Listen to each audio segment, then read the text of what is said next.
মাছটাও রান্না করার জন্য চিংড়ি মাছটা ভেজে নেব।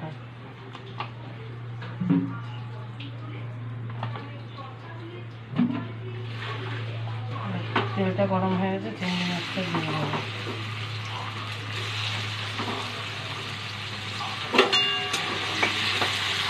চিংড়ি মাছটা ভাজা হয়ে গেছে, এবার তুলে নেব।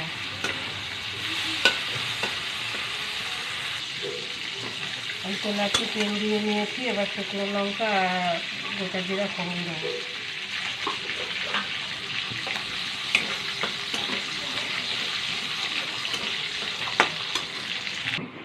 এবার আলুটা ভেজে নেব, হালকা ভাজবো।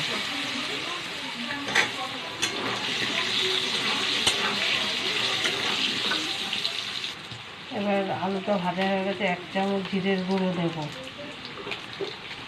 1 চামচ হলুদের গুঁড়ো দেব,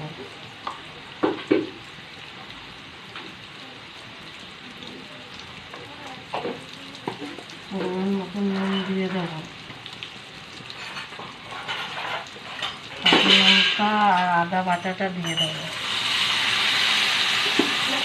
এটাকে এবার কষিয়ে নেব। মশলাটা কষানো হয়ে গেছে, পেঁপেটা ঘষে নিয়েছিলাম, এবার পেঁপেটা দিয়ে দেবো।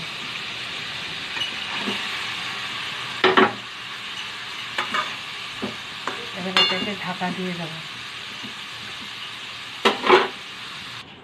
এবার ঢাকাটা তুলে একটু নেড়ে দেবো।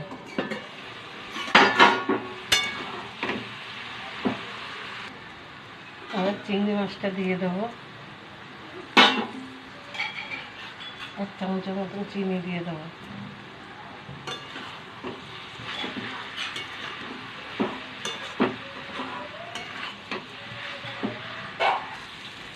এবার গুঁড়ো গরম মশলাটা দিয়ে দেবো।